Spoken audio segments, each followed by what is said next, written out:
definitely it. Where's the idol of the beings?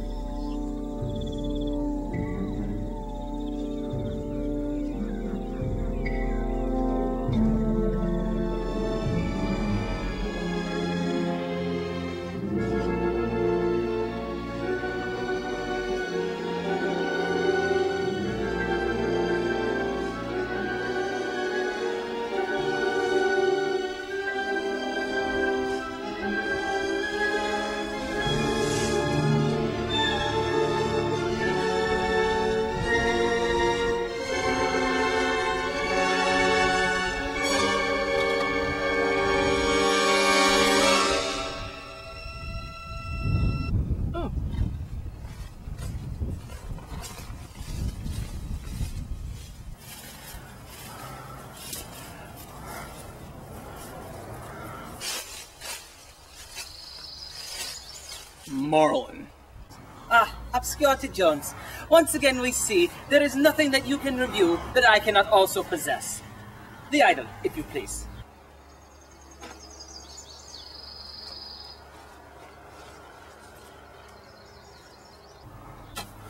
Ah, at last. It belongs in a DVD collection. Oh, it will be. Mine. These words are dangerous, Dr. Jones. You could have used some help out there. If only you spoke Jovitos. Oka! Matoso! Wabata!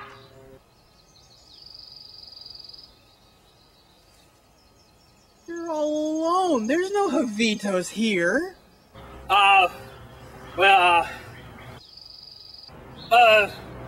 Hey, look, a distraction!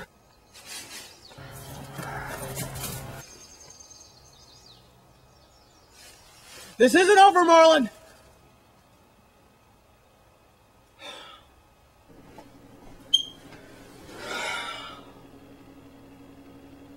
Hi, everyone. I'm Obscurity Jones. I search for the unknown. I had it. I had the idol of the B-movies right in my hands, and Marlon. It's always Marlon. I've spent my entire life looking for the most obscure, weird, and downright bizarre movies ever made. And whenever I come up with a rare find, Marlon. He took the idol. Wasn't a total loss, though. I did come up with another rare find. Glen or Glenda. This is the very first movie ever done by a legendary B-movie director, Edward D. Wood Jr. Let's take a look. The film opens on Bela Lugosi, who is, God, I guess.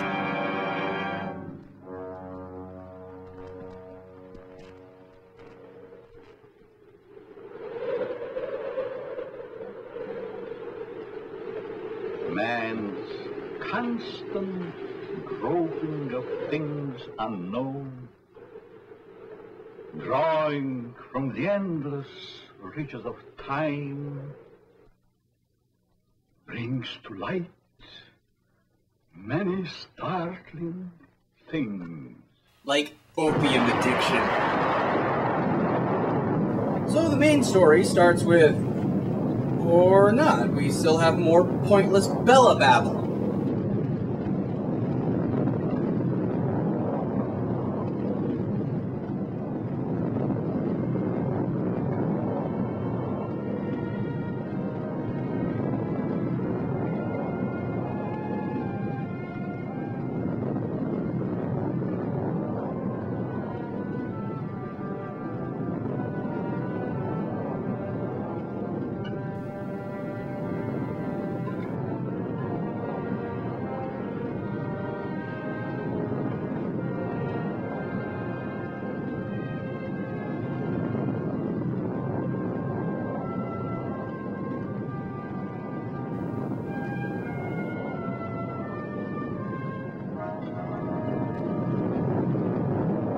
Do something!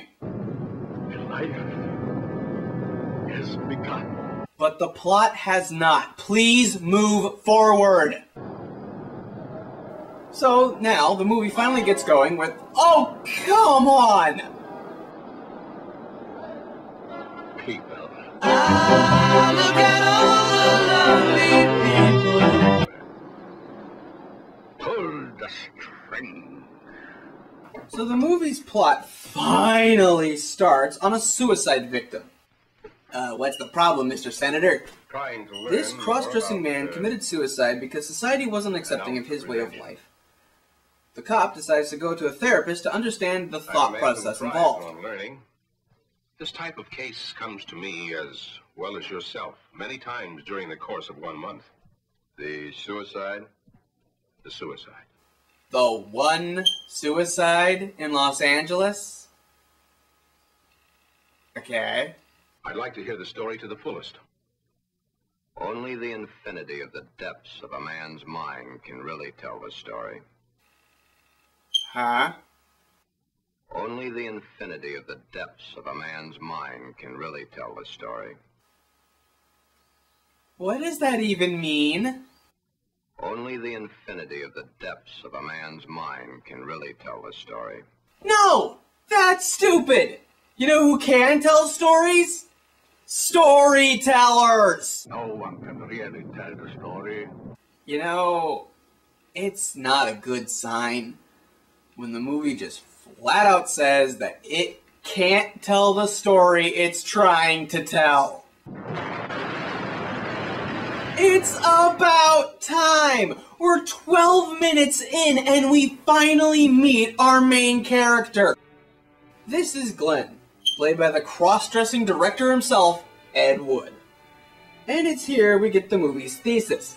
The world is shocked by a sex change. If the Creator had wanted us to fly, he'd have given us wings. If the Creator had meant us to roll around the countryside, we'd have been born with wheels.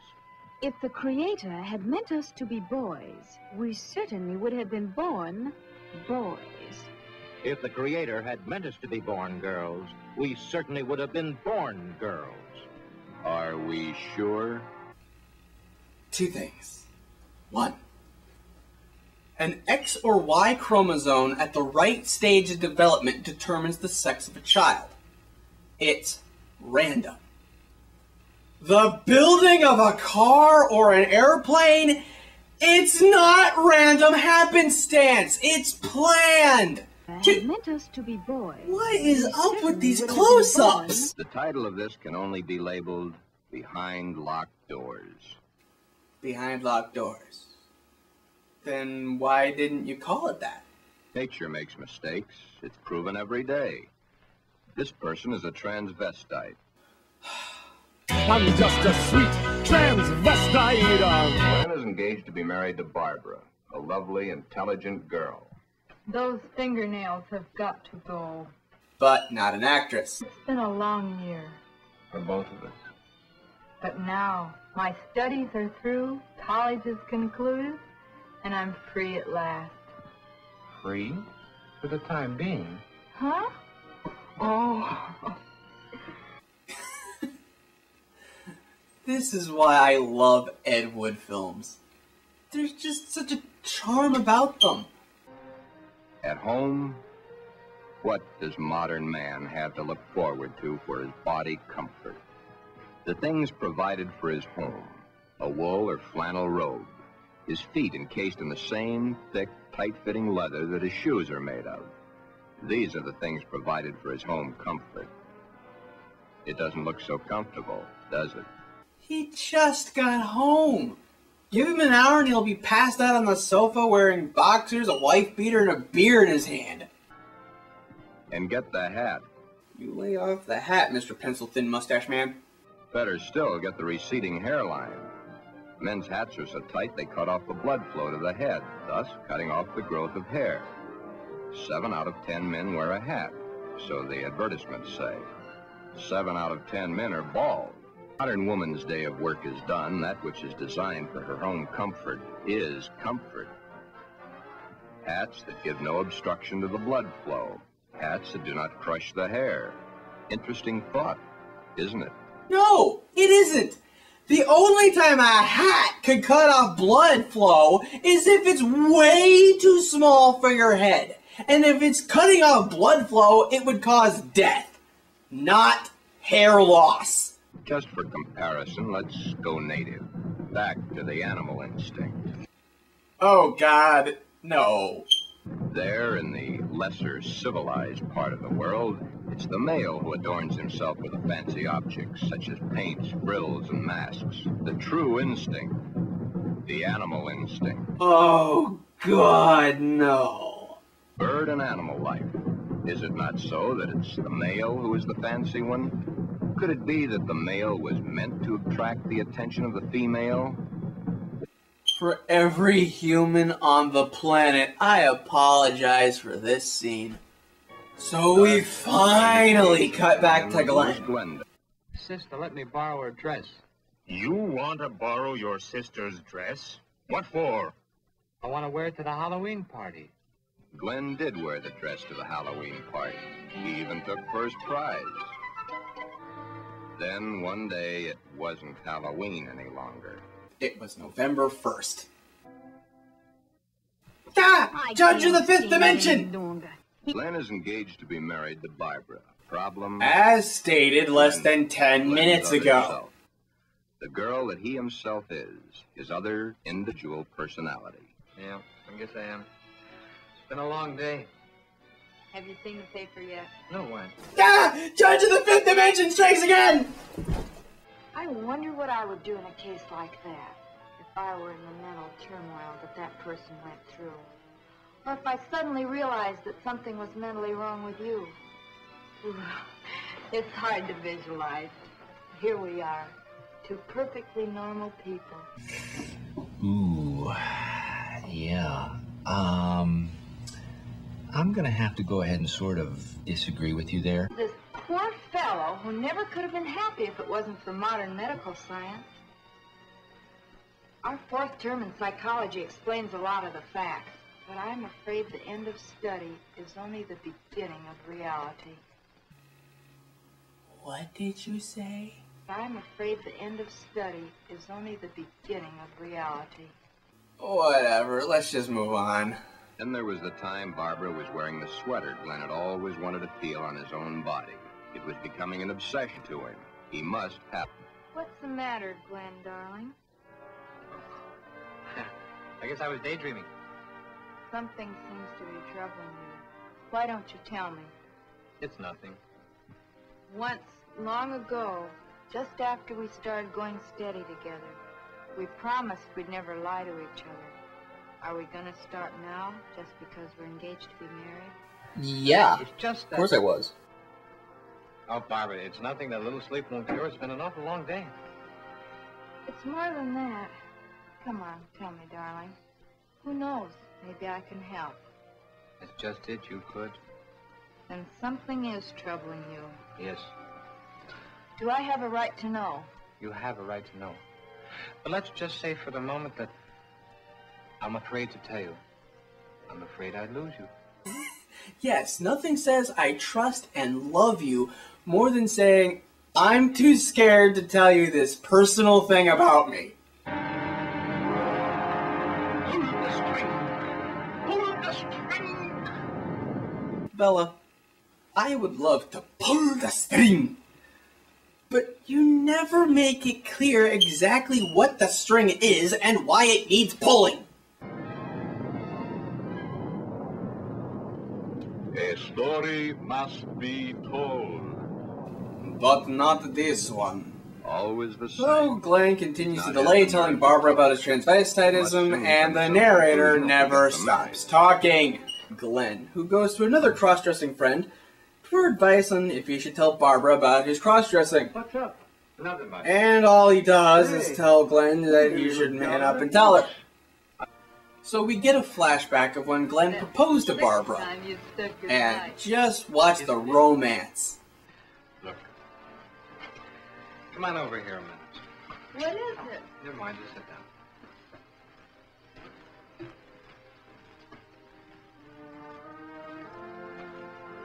Oh, I was beginning to think you'd never get around to it. Wow, wasn't that romantic? You know, when I propose to my girlfriend, I'm gonna have to remember that one. Just gonna slide the ring in there and look at her creepily.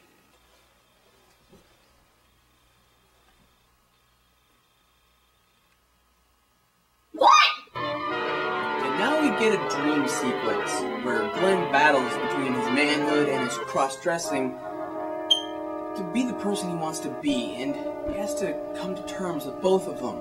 It's actually a fascinating look at the man's psychosis. If not for this right in the middle. 6 minutes of Ed Wood's fantasies.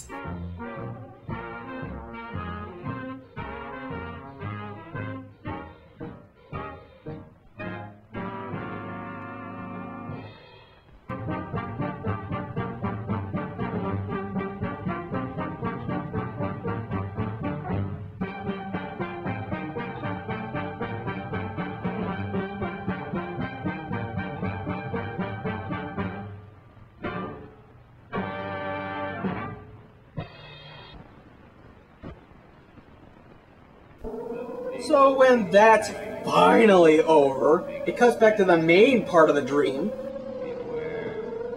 Tells Barbara she'll mock him and how all his friends will turn on him.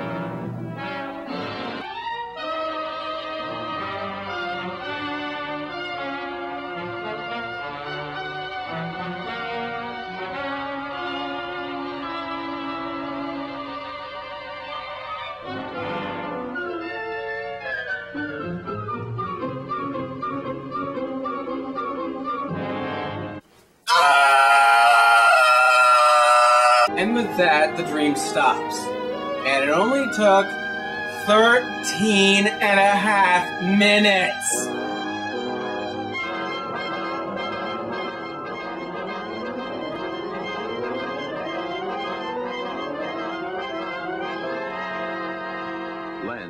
Glenda has made the decision. So Glen tells Barbara about his cross-dressing, and we get this fine bit of acting from Barbara.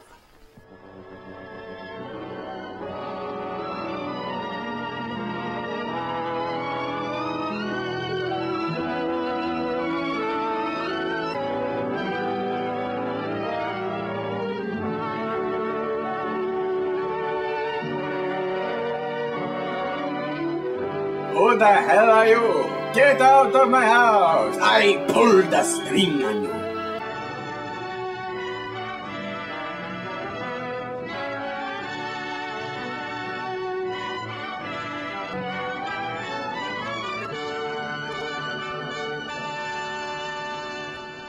So Barbara accepts Glen for who he is.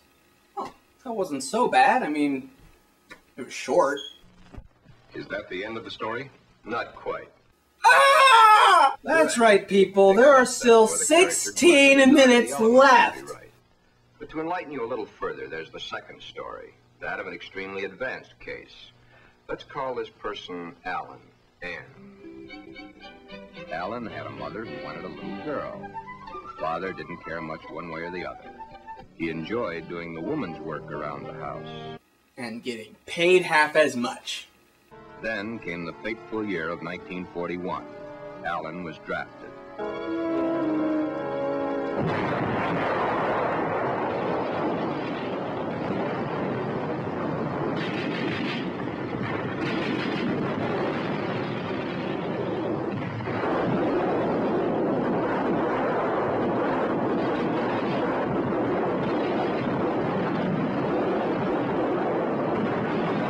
I know what this is. They call it filler eats up the movie with no reason or rhyme. It eats up your time. They call it filler. He was honorably discharged from the service at the end of the war. He'd received the Silver Star and the Bronze Star for gallantry in action.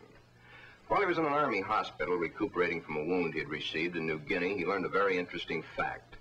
He learned that foreign doctors were doing marvelous work with a sex change. Alan was then given his choice. That which nature had given him was a mistake. It was up to us to correct that mistake one way or the other. Alan had to decide whether he wanted to become a man or she wanted to become a woman. Both were completely possible. Small boned, fair of complexion, his hair thin like a woman's, his body slim, hips slightly girlish. Doctor? Oh, hey! Snap out of it! Come back to Earth, man! Alan's face was worked on with plastic surgery to smooth out the female elements. Long, tedious hours of work. The big day.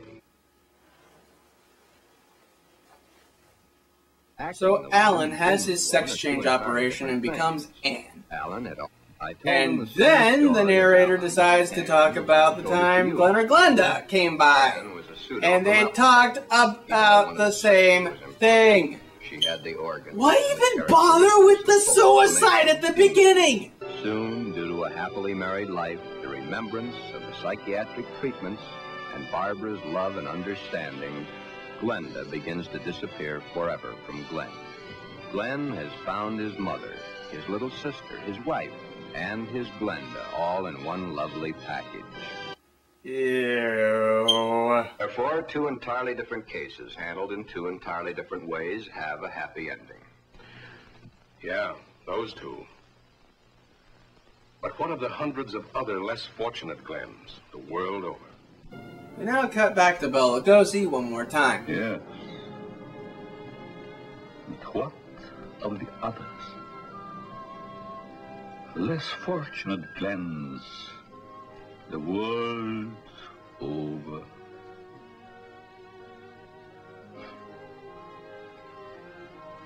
Oh, snips and snails and puppy duck tails.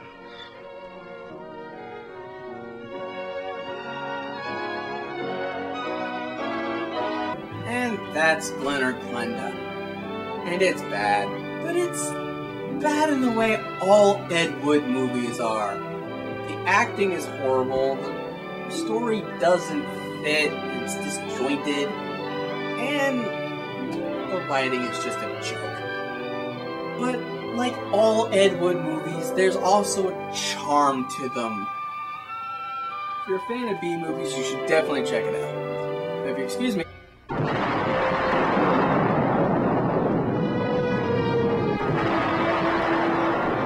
Obscurity Jones. Who are you? I am the judge of the fifth dimension. You are needed on a great quest. Why? I don't know. You're the one that wanted a plotline throughout your videos. Now, Obscurity Jones. Only you can save the world.